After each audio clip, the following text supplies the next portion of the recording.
Darius Williams, at 38 years old, understood the quiet hum of a life built on modest, achievable goals. His salary as a community college math instructor was a predictable $54,000 a year, a number that felt both solid and profoundly limiting. He lived in the upstairs unit of a duplex in the historic Tremay neighborhood of New Orleans, a property his grandmother, his beloved Mama B, had left him. It wasn't a palace, but its cypress bones were soaked in the history of his family, of jazz funerals and second lines parading right past the front door. It was his. And on this Thanksgiving afternoon, sitting in his brother-in-law's sterile, oversized living room, that sense of ownership felt like the only thing he truly possessed. The air in the $1.2 million Lakeview McMansion was chilled to a precise 68 degrees, a stark contrast to the humid warmth of a New Orleans November. It was an environment as curated and emotionally distant as its owner, Tasha's brother, Marcus. Marcus stood at the head of a massive 12-foot mahogany dining table that had cost, as Tasha had breathlessly informed Darius, a staggering $14,000. He was carving a 22-pound turkey with an electric knife that whirred with obnoxious efficiency. Marcus, a man whose suit started at $3,000 and whose smile never quite reached his eyes, was the sun around which Tasha's world revolved. Darius, in his $80 department store slacks and a simple button-down shirt, felt like a distant, irrelevant moon.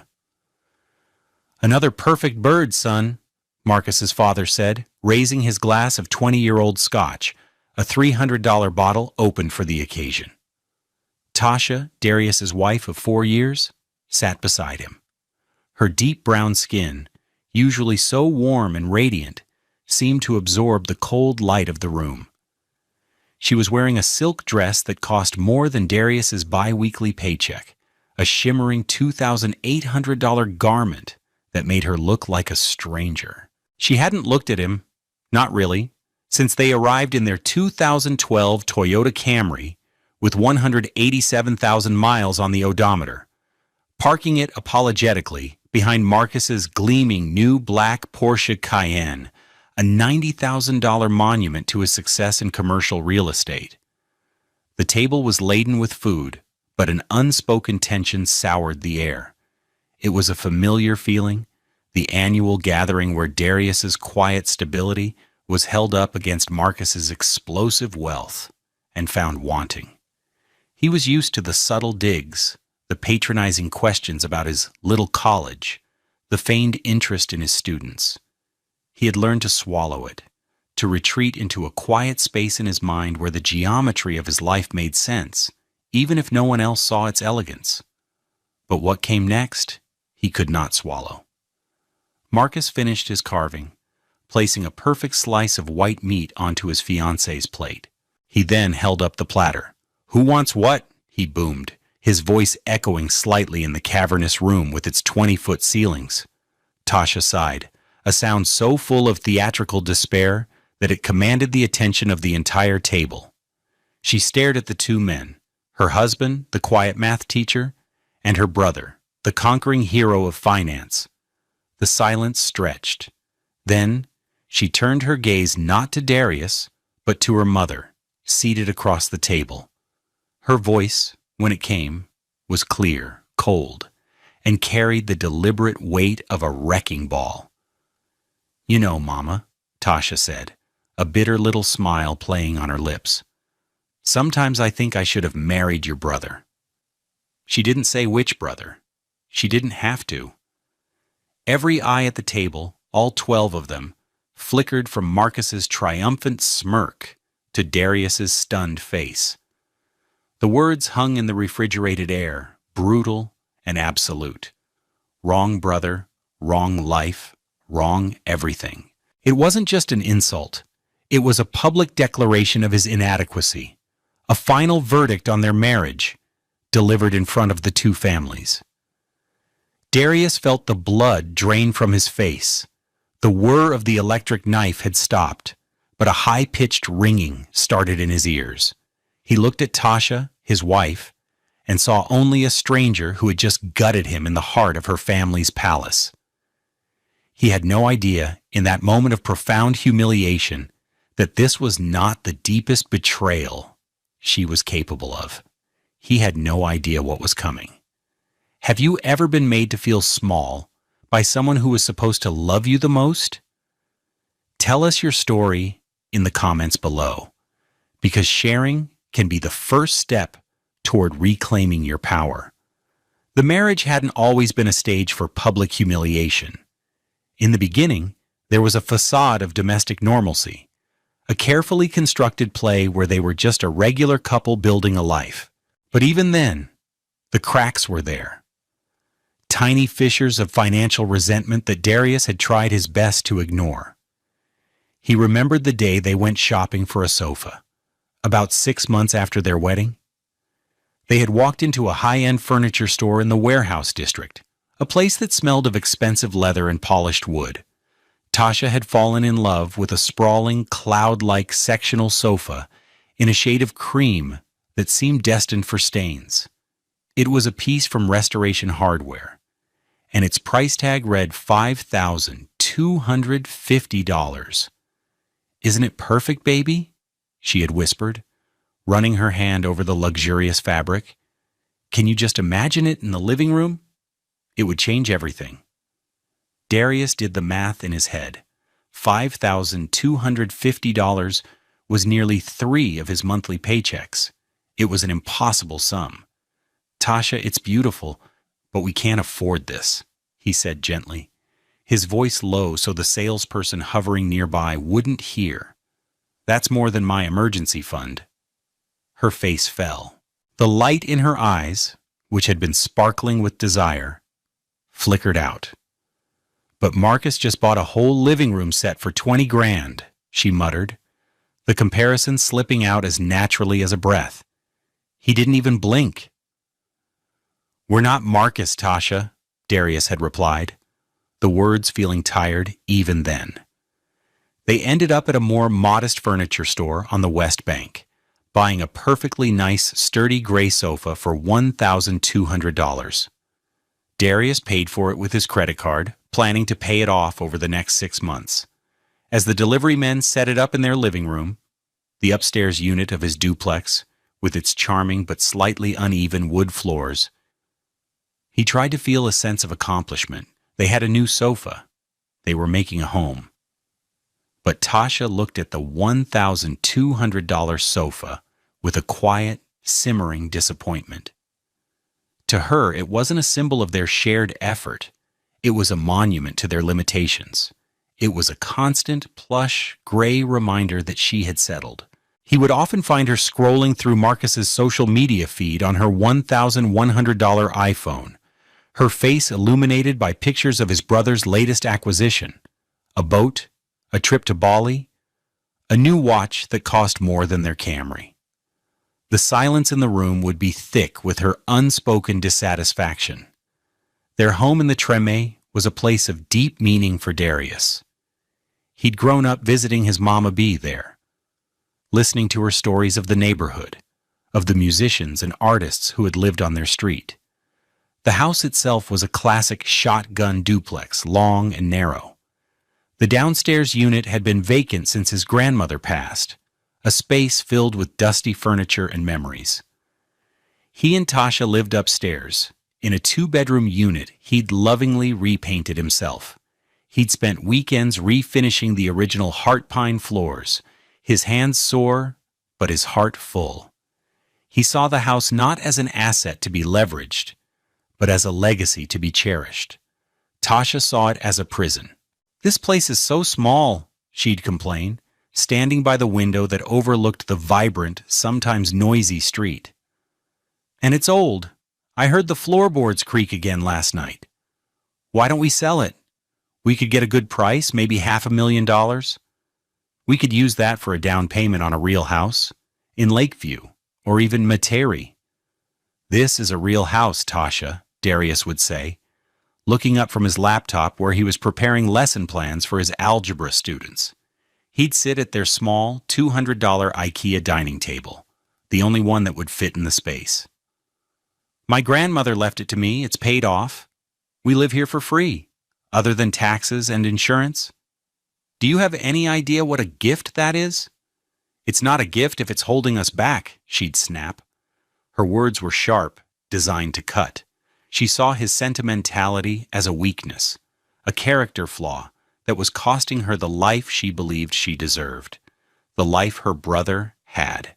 The cruelty became more frequent, more casual, as if she were practicing for the main event at Thanksgiving. One evening, about a year before the disastrous holiday dinner, she came home from her job as a manager at a luxury boutique in the French Quarter. She tossed her $1,500 Louis Vuitton purse onto the gray sofa with a thud. "I just can't do this anymore, Darius," she announced. He looked up, concerned. "Do what? Did something happen at work?" "No, this," she said, gesturing around their cozy, book-filled living room. "This life. My friend Janine at work, her husband just got a promotion. He's a pharmacist, and they're moving into a gated community in Mandeville. And I'm married to a community college math instructor. A math instructor. Darius, you're 38 years old. Marcus is 35, and he just closed a 7-figure deal.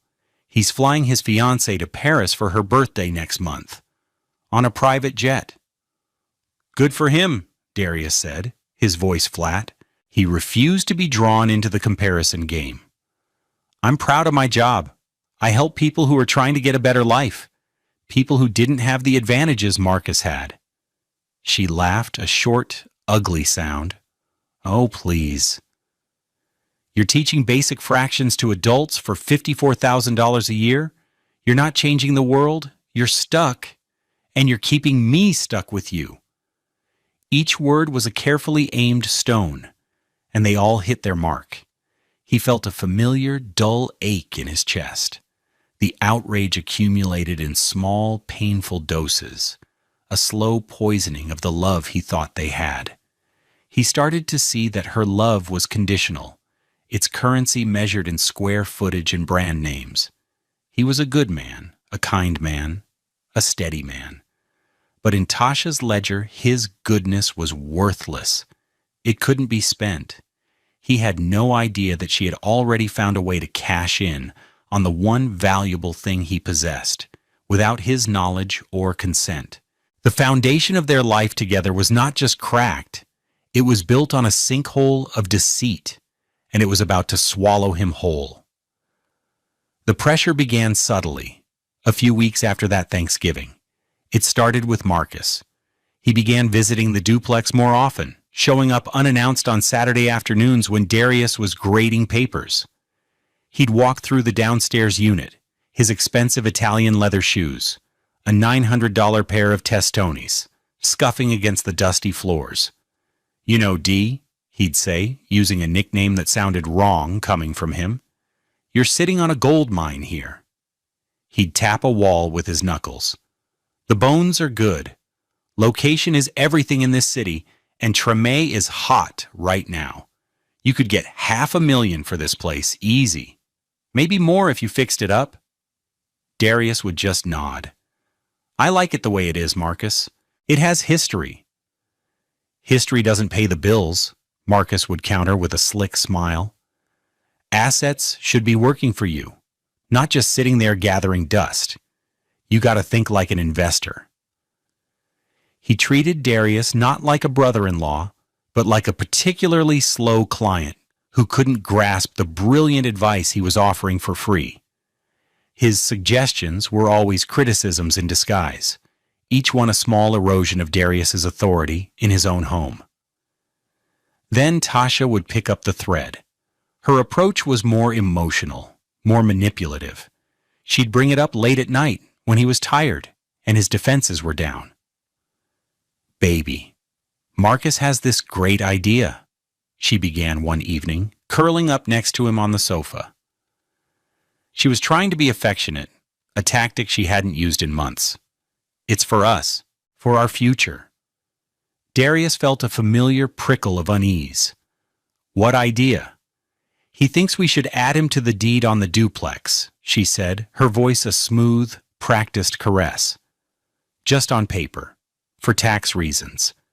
He says he can use it as leverage to secure financing for a new development project. He'd give us a percentage of the profits, a big percentage. It would be our nest egg, Darius. The start of a real life. Darius sat up straight. Add him to the deed? To my grandmother's house? Tasha, no, absolutely not. The request felt fundamentally wrong, a violation of something sacred. The house was his last tangible connection to Mama B, to a simpler, more honest world. Tasha's soft demeanor vanished instantly. Her face hardened. Why are you so difficult? Why can't you see a golden opportunity when it's staring you in the face? This is what I'm talking about. You have no vision, no ambition. Marcus is trying to help us, and you're too proud or too stupid to accept it. It's not about pride, Darius said, his voice quiet but firm. It's my house. It was my grandmother's house. The discussion is over. But it wasn't over. For the next 2 weeks, it was a constant two-front assault. Marcus would text him articles about New Orleans real estate trends, with notes like, "See, market's peaking, time to act." Tasha would cycle between pleading, anger, and the cold, silent treatment. She'd leave brochures for new housing developments in Lakeview on his pillow. She'd talk loudly on the phone with her mother about how Darius just doesn't understand money. The pressure was immense, suffocating. He felt like they were trying to wear him down, to break his will. And it was that relentless, coordinated campaign that finally flipped a switch in his mind. Why were they so desperate? If it was just a tax thing, why the full court press? The story didn't add up. The numbers were wrong, and as a math teacher, Darius knew that when the numbers were wrong, the entire equation was a lie. A cold dread began to form in the pit of his stomach. He decided to stop arguing and start investigating. He told Tasha, "Okay, fine, I'll think about it. Let me look into the logistics." The relief on her face was so immediate, so triumphant, that it confirmed his suspicions. She thought she had won. They had no idea what he was about to do. The following Tuesday, at 10:15 a.m., Darius took a personal day from the college. He drove his Camry not to a bank or a financial advisor, but to the Orleans Parish Clerk of Court's office on Loyola Avenue. The building was a formidable block of granite and glass, a place of official records and hard truths. He walked into the Land Records Division on the 4th floor. The air inside was cool and smelled of old paper and ozone from the humming copy machines. He gave the clerk at the counter the address of his duplex in Tremay. "I'd like to see the most recent documents filed for this property, please," he said, his voice steadier than he felt.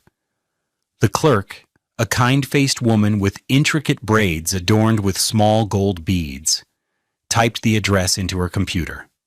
"Williams, Darius," she read. "Okay, I see the original act of sale to your grandmother in 1968, and the succession document transferring title to you. Let's see. 5 years ago?" She squinted at the screen.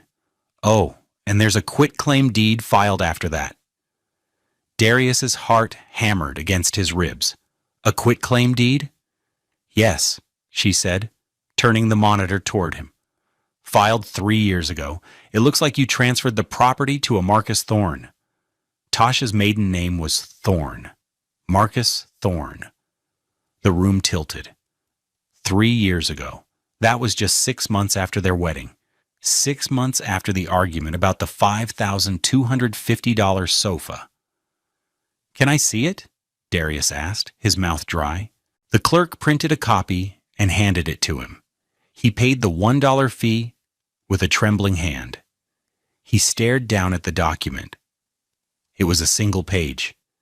It declared that Darius Williams, for the sum of $10 and love and affection, did hereby remise, release, and forever quit-claim the property to Marcus Thorne. And there, at the bottom, was his signature. Or what was supposed to be his signature. It was a good forgery. The slant was right, the letters were formed correctly, but it was too perfect, too smooth.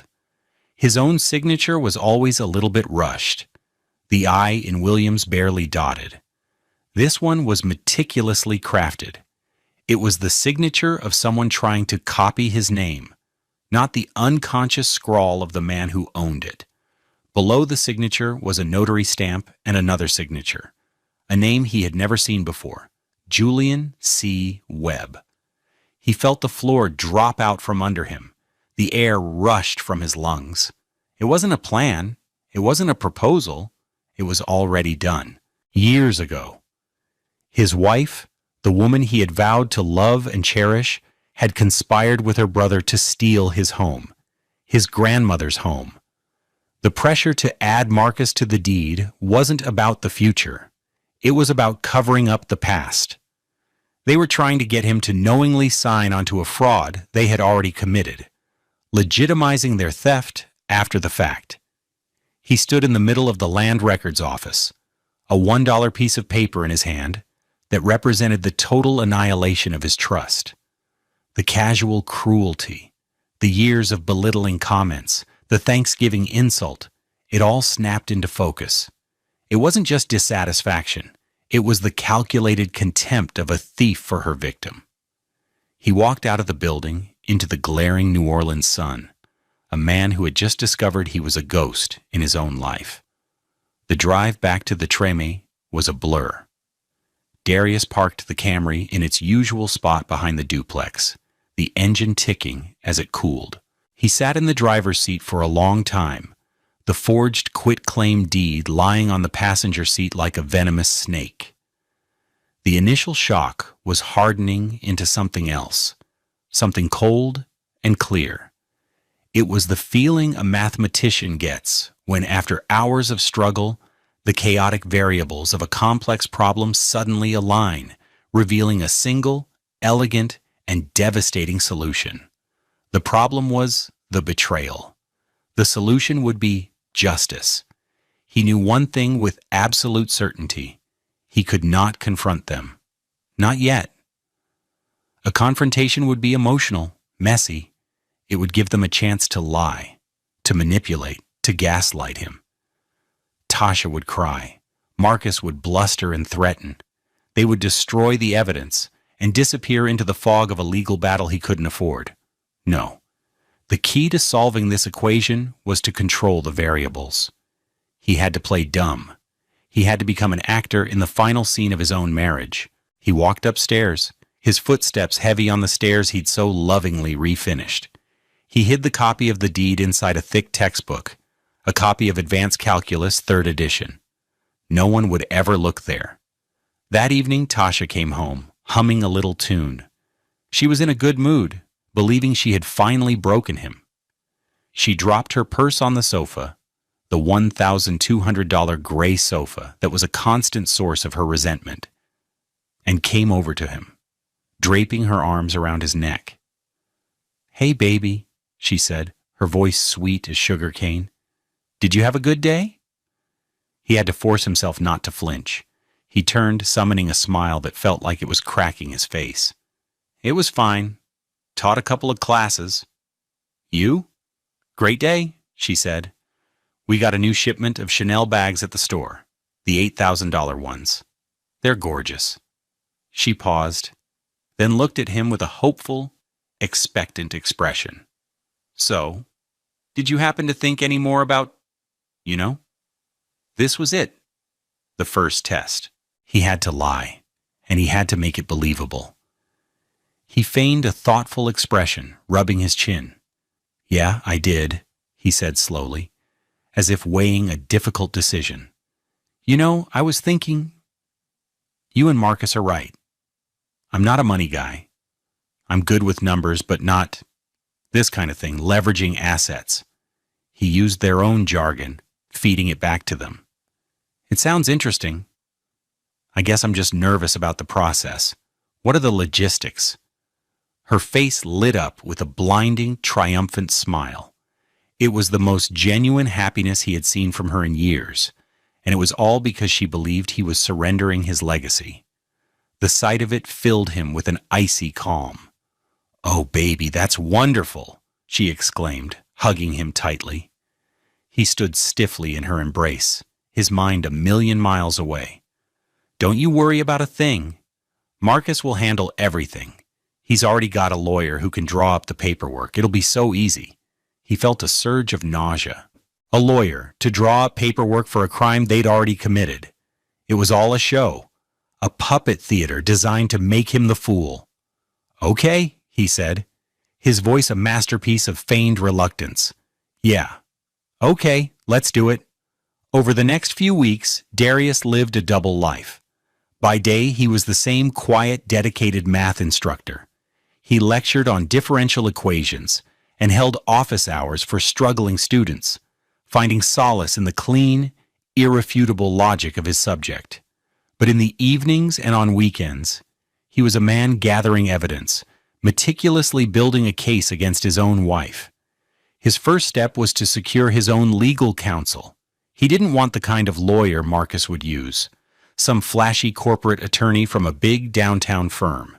He needed someone who understood the city, someone who understood property, and someone who would fight for him. He found her through a recommendation from a colleague, Ms. Alana Dubois, a real estate litigator, whose office was in a beautifully restored historic building in the central business district. Ms. Dubois was a sharp, impeccably dressed black woman in her late 40s. Her office was filled with law books and modern art, a space that radiated competence and success. Her hair was styled in elegant, intricate locks, and her gaze was direct and intelligent. Darius, feeling out of his depth in his simple instructor clothes, laid his documents on her massive mahogany desk. He presented the original 1968 deed, his grandmother's name typed on the fragile paper. He showed her the official document of succession that proved his sole ownership. Then, he placed the forged quitclaim deed next to them. Finally, he produced his notarized signature card from his bank, a document he'd had on file for over a decade. Ms. Dubois put on a pair of sleek, black-framed glasses and examined the signatures. She spent a long time comparing the forged signature on the quitclaim to the dozen legitimate ones on his bank card and other documents. The silence in the room was absolute. Finally, she looked up at him, her expression grim. "Mr. Williams," she said, her voice crisp, "this is one of the most brazen forgeries I've seen in a long time. They were sloppy or arrogant, probably both." She quoted her fee, $650 per hour. It was a terrifying number, but Darius didn't hesitate. He had about $8,000 in a savings account he'd been building for years. He wrote her a check for a $5,000 retainer. It was almost everything he had. "What do we do?" Darius asked. "We do nothing," she said, her calm demeanor a balm to his frayed nerves. "We don't confront them. We don't tip our hand. We let them think they have won. Let them proceed. Let them try to sell the property. They will walk themselves right into the trap. The first thing we need is a formal expert opinion." She arranged for a forensic document examiner, a man who had previously worked for the FBI. His fee was another $2,500, which Ms. Dubois paid out of the retainer. Darius provided the expert with over 50 examples of his signature from the past 10 years, checks, tax returns, college documents. While he waited for the results, he had to continue the charade at home. It was the hardest thing he'd ever done.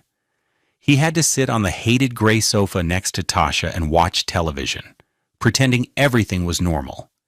He had to listen to her talk about the new life they were going to have, the house they would buy with the money Marcus was going to make for them. Each word was a twist of the knife. He knew he needed more than just the forgery. He needed to prove intent. He needed to hear it from her own mouth. He went to an electronics store and bought a small, high-quality digital voice recorder for $150. It was tiny, easily concealable. One night he started a new conversation. He sat at the IKEA dining table, the recorder hidden in his shirt pocket. "Tasha," he began, his voice carefully calibrated to sound confused and a little helpless. "Can you explain this whole thing to me again? I just want to understand. You want to give Marcus the house?" She sighed, the sound of a patient teacher dealing with a slow student. "Darius, we're not giving it to him. It's an investment vehicle. He's going to use its value." Darius interrupted, playing his part. "But the paperwork Marcus's lawyer is supposedly sending over, it's a transfer of ownership, right? It feels like I'm just handing it over." Tasha finally lost her patience. The condescension she'd been holding back came pouring out. "Oh my God, you just don't get it, do you? You don't understand money. Look, it's complicated, okay? The truth is, I sort of already did it. Symbolically." Darius held his breath. "What do you mean, you already did it?" "When Marcus got engaged, I told him the duplex was my gift to him and his fiancée," she said, her voice rising in frustration.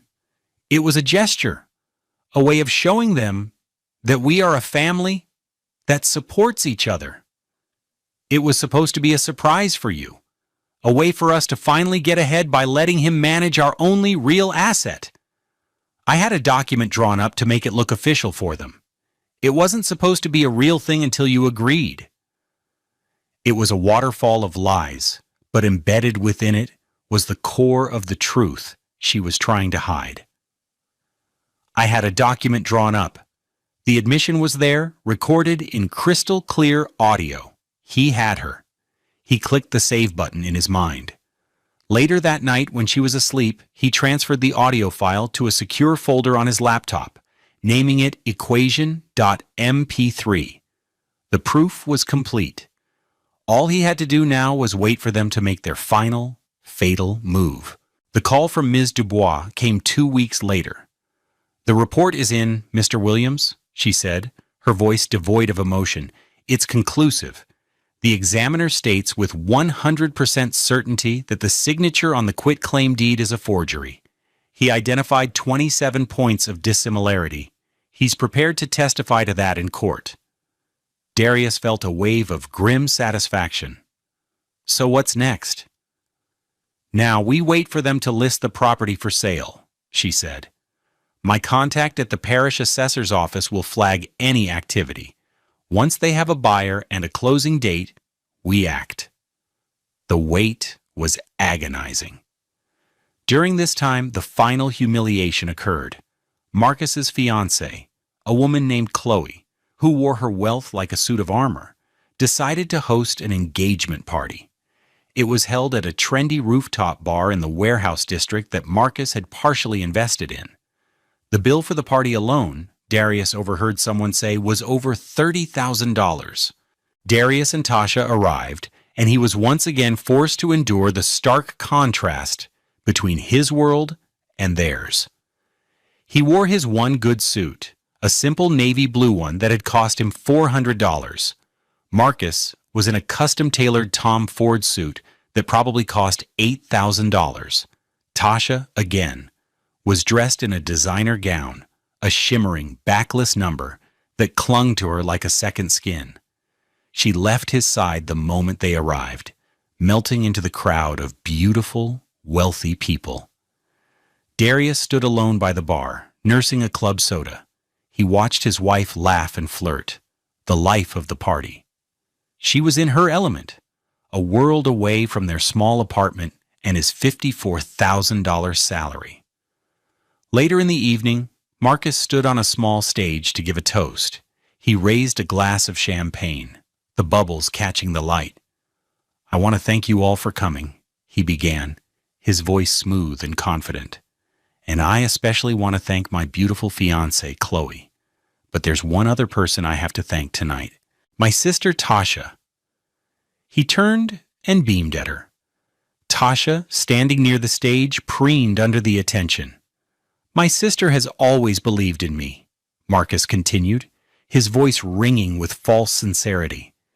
Even when I was just starting out? And to prove that belief, she recently gave me the most generous gift I have ever received. A foundation. A foundation on which Chloe and I can build our future. Tasha, from the bottom of my heart, thank you.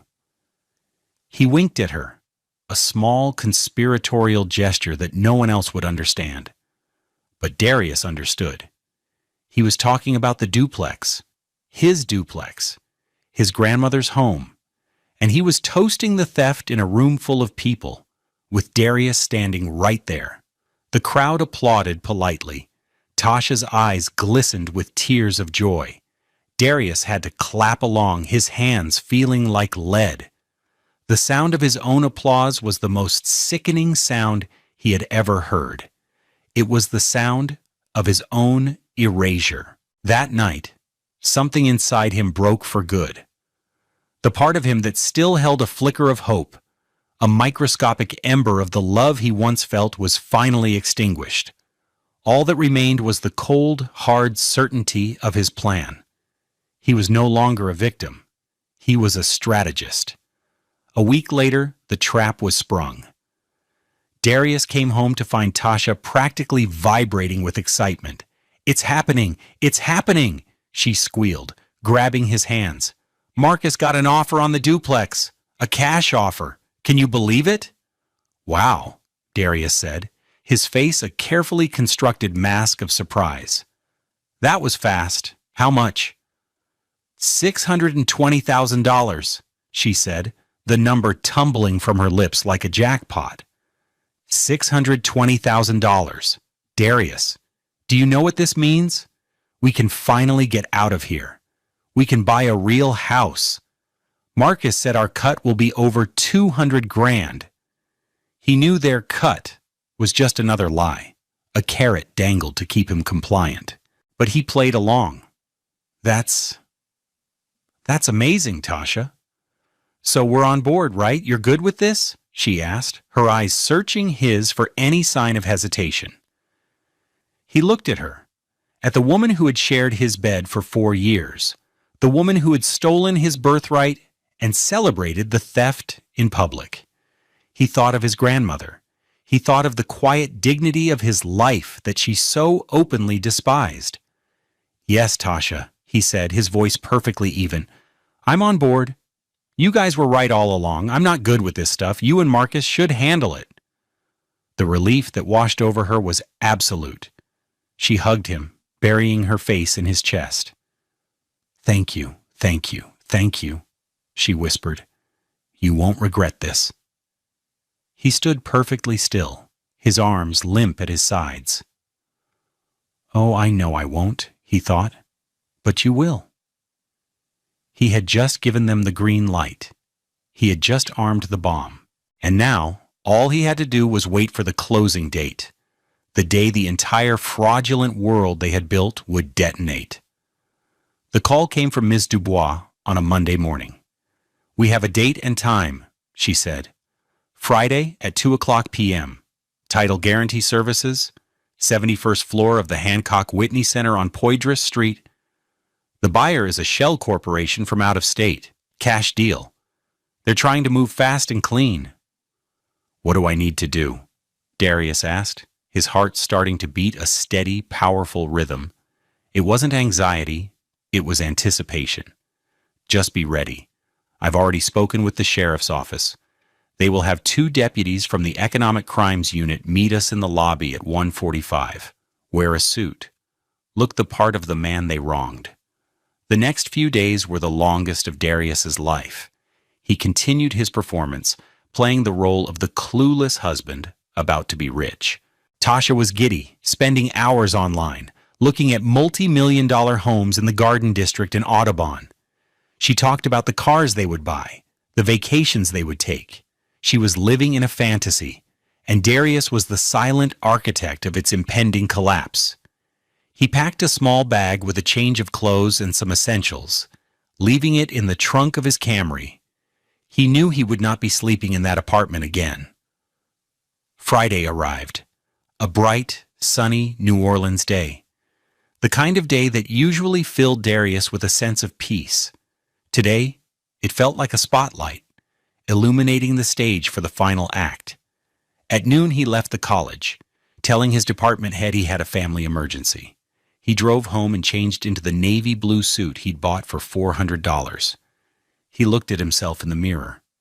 He didn't see a math instructor. He saw his grandmother's grandson, a man about to reclaim his family's honor. He met Ms. Dubois in the soaring marble-clad lobby of the Hancock Whitney Center at exactly 1:45 p.m. She was wearing a stunning charcoal gray power suit that probably cost $4,000, and she carried a slim, expensive-looking leather briefcase. Two uniformed deputies, a man and a woman, approached them. Ms. Dubois spoke to them in low, professional tones, handing them a file. They nodded grimly and positioned themselves discreetly by the elevator banks. "Are you ready, Mr. Williams?" Ms. Dubois asked him. Darius took a deep breath. "I'm ready." They rode the elevator to the 71st floor in silence. The view from the top was staggering, the entire city spread out below. The Mississippi River, a brown ribbon curving into the distance. It was a view meant to intimidate, to convey power. Today, Darius felt none of it. All he could feel was the cold, hard weight of the truth in his pocket. The offices of Title Guarantee Services were a hushed world of glass and steel. A receptionist led them to a large conference room. Through the glass wall, Darius could see them all. Marcus, looking smug and triumphant in an $8,700 Armani suit, sat at the head of the table. Beside him was his fiancée, Chloe, looking bored and beautiful. Across from them sat the buyer's representative and a realtor, and there, next to her brother, was Tasha. She was beaming, her skin glowing under the recessed lighting. She was wearing a white dress, as if she were a bride. The title agent, a harried-looking man in his 50s, was shuffling a mountain of paperwork. The final closing documents were spread across the table. Ms. Dubois opened the door, and they stepped inside. The chatter in the room stopped instantly. Every head turned. Tasha's smile froze, then melted into a confused frown. "Darius, what are you doing here? And who is this?" Marcus's face went from smug to irritated. "Darius, this is a private meeting. You're not needed here. We told you we'd handle it." Darius said nothing. He let Ms. Dubois take the lead. She walked calmly to the table and placed her leather briefcase on its polished surface with a soft click. "Good afternoon, everyone," she said, her voice cutting through the silence. "My name is Alana Dubois, and I am the attorney for the legal owner of the property you are attempting to sell, Mr. Darius Williams." A nervous laugh escaped Marcus's lips. "What are you talking about?" "I'm the owner. My sister gifted me the property 3 years ago. The title is clean. We've been through all this." "I'm afraid you are mistaken," Ms. Dubois said, her tone icy. She opened her briefcase and began laying out documents one by one. "This is a certified copy of the original succession, granting Mr. Williams sole ownership of the property at 1218 Street, Phillip Street." She then placed the forged quitclaim deed next to it. "And this is a copy of the fraudulent quitclaim deed you filed on May 17th, 3 years ago, purporting to transfer ownership to yourself, Mr. Thorne." Marcus's face began to lose its color. "That's a perfectly legal document. Darius signed it." "No, he did not," Ms. Dubois countered. She laid down a third document. "This is a report from a certified forensic document examiner, confirming with 100% certainty that the signature on the deed is a forgery, a rather clumsy one at that." Tasha let out a small gasp. "Darius, no," she whispered, her eyes wide with panic. "What is this? Tell them it's a mistake." Darius finally looked at her. He felt nothing. No anger, no pain. Just a vast, empty distance. And finally, Ms. Dubois said, her voice reaching a crescendo, "We have this." She pulled out a small digital player and pressed a button. Tasha's own voice filled the silent, glass-walled room. "I had a document drawn up to make it look official for them. It wasn't supposed to be a real thing until you agreed." The recorded voice was tinny but perfectly clear. It was an undeniable confession. Marcus shot to his feet, his chair scraping loudly against the floor. His face was a mask of pure rage and panic. "This is insane. It's illegal. You can't record someone without their consent." "Louisiana is a one-party consent state, Mr. Thorne," Ms. Dubois stated flatly. "As a party to the conversation, Mr. Williams was perfectly within his rights. I believe we have established a clear case of felony property fraud, forgery, and conspiracy." The title agent had gone pale. He quickly gathered the closing documents and pushed them away as if they were contaminated. "This closing is terminated," he stammered.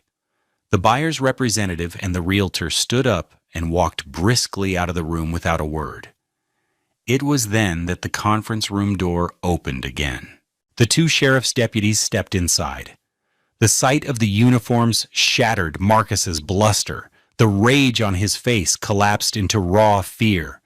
"You can't be serious," he choked out. Tasha began to sob, her body shaking. "Darius, please," she begged, her voice cracking. "Don't do this. We were doing it for us, for our future." Darius finally spoke. His voice was quiet, but it carried the weight of 4 years of accumulated pain and deceit. He looked directly at Tasha and repeated the words she had said to him, the words she thought were so clever. "It was just a gesture, Tasha," he said. "Symbolic." Her face crumpled. The male deputy stepped forward.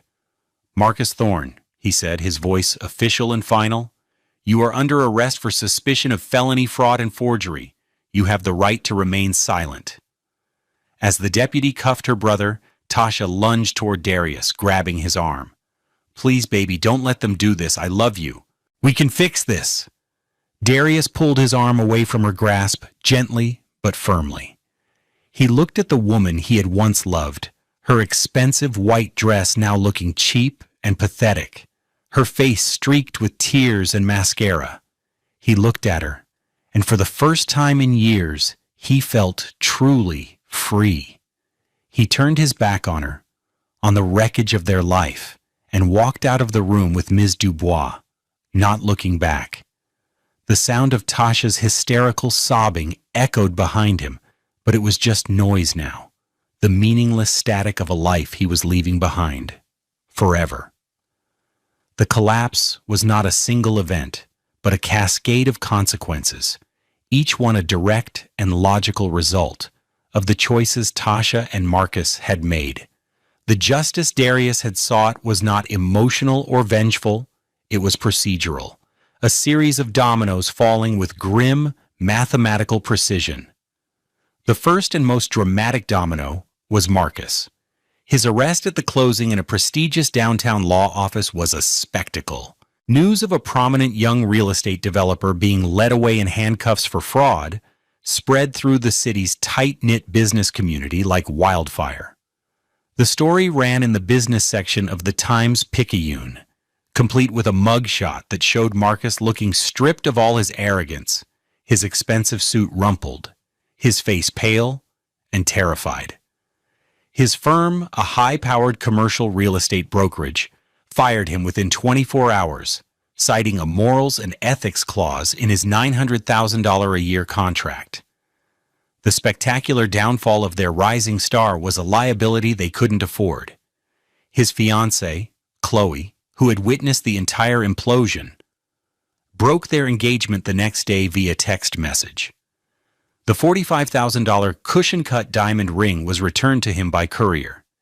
His picture-perfect life, so carefully curated for public consumption, had been publicly and irrevocably shattered. Facing multiple felony charges, Marcus was forced to hire a top criminal defense attorney, a man whose retainer alone was $75,000. The legal fees mounted quickly, projected to exceed $150,000. With his income gone and his reputation destroyed, he had no choice but to sell the one thing that defined him, his $1.2 million Lakeview McMansion. The house sold quickly in a fire sale, for significantly less than its value, the proceeds immediately consumed by legal bills, and the restitution he was ordered to pay Darius. He went from a Porsche-driving titan of industry to a man facing prison time, living in a small rented condo in a faceless suburban complex, his future a blank wall of uncertainty. The second domino was Tasha. The day after the closing, Darius filed for divorce. The proceedings were brutally swift and simple. Ms. Dubois presented the court with the forensic report and the audio recording of Tasha's confession. It was irrefutable proof of marital fraud. The judge, a stern woman who had seen it all, was not impressed by Tasha's tearful performance. Because the fraud was so egregious and involved the theft of Darius's premarital inherited property, the judge awarded Darius 100% of the Treme duplex, ordering the fraudulent quitclaim deed to be permanently expunged from the parish records. Citing Tasha's role as a co-conspirator in a felony, the judge denied her any claim to spousal support or any of Darius's assets, including his modest retirement account. In the eyes of the law, her actions had nullified the financial partnership of their marriage. The scandal cost Tasha her job as well, the luxury boutique where she worked, a place that catered to the very society she so desperately wanted to join, quietly let her go. Her clients were the wives of the same men who now gossiped about her brother's arrest. She was toxic. Stripped of her husband, her income, and her social standing, Tasha was forced to move out of the duplex. She ended up in a cramped $900 a month apartment in Kenner, a world away from the Lakeview mansions she dreamed of. Her $1,500 handbags and designer dresses looked absurd in the tiny beige carpeted rooms. She was left with nothing but the consequences of her own greed. A smaller but significant domino was the notary public, Julian C. Webb. The investigation into the forged deed revealed that his notary stamp had appeared on dozens of other questionable property transfers. The sheriff's office and the Louisiana Secretary of State launched a full investigation. His notary license was permanently revoked, and he faced his own set of criminal charges for his role as a professional enabler of fraud. And then there was the duplex, Darius's duplex. With the title cleared and his ownership undisputed, the house on St. Philip Street was finally, fully his again. The cloud that had hung over it for 3 years had lifted. He spent the weekend after the divorce was finalized, walking through the empty upstairs apartment. He touched the walls, ran his hands over the wooden floors. He had purged his home of the lies it had been forced to hold. He hired a moving company to come and take every piece of furniture Tasha had ever picked out, including the $1,200 gray sofa. He sold it all online for a few $100s and donated the money to a local food bank. The space was empty, clean, and full of possibility. It was no longer just a house, it was the foundation of his new life, a life that would be built not on what he could acquire, but on what he could contribute. The equation of his life was finally balanced. 1 year later, the rain was falling softly on the tin roof of the duplex, a gentle rhythmic drumming that felt like a cleansing. The Treme was quiet in the late afternoon downpour. Inside, however, the downstairs unit of 1218 St. Philip Street was anything but quiet. It was filled with the vibrant, chaotic energy of a dozen teenagers. The space, once dusty and forgotten, was now the home of the Treme Math Project. The walls were painted a bright, cheerful yellow. Instead of his grandmother's old furniture, There were 6 large tables, a dozen gently used computers Darius had bought for $150 each from a university surplus sale, and whiteboards covered in algebraic equations.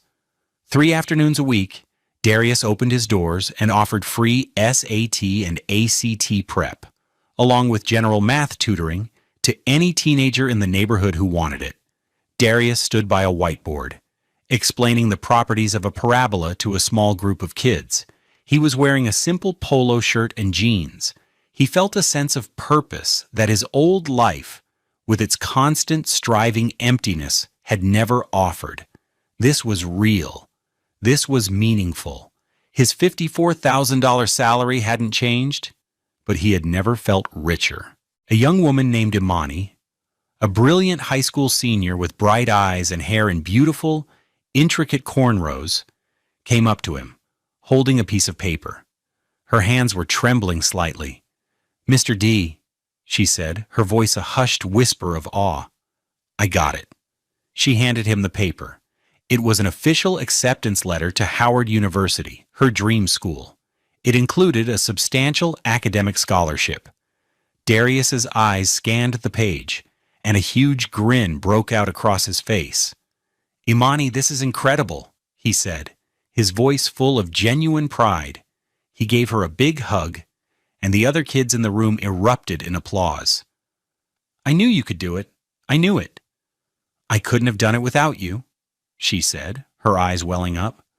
"My math score went up 120 points. That's what got me the scholarship." In that moment, Darius understood true wealth. It wasn't a number in a bank account or the square footage of a house. It was this. It was the look on Imani's face. It was the ripple effect of investing in people, not property. It was building something that would outlast him. Later that evening, after the last student had left, he sat in his quiet, peaceful apartment upstairs. The furniture was simple but comfortable, pieces he had chosen himself.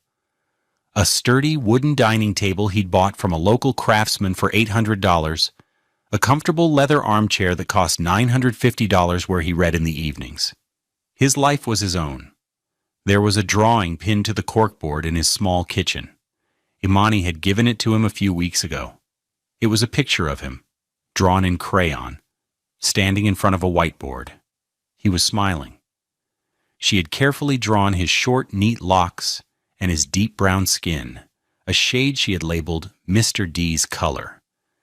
In the drawing, he was surrounded by smiling kids, all of them black, all of them looking up at him.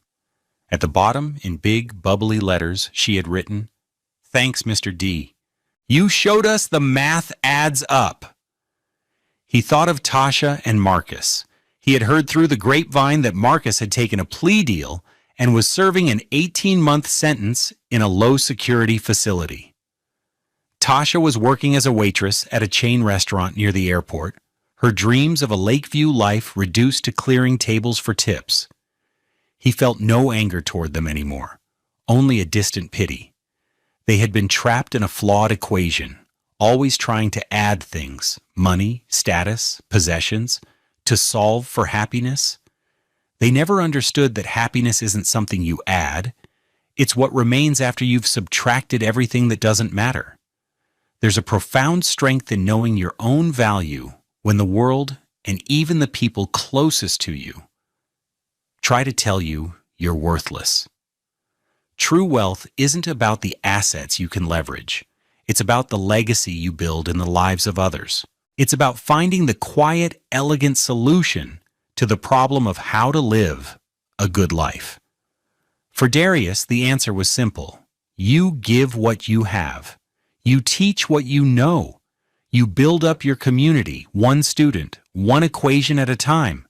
And in doing so, you build a life of incalculable worth.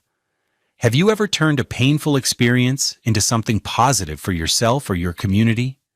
Share your journey of transformation in the comments below. Let's inspire each other.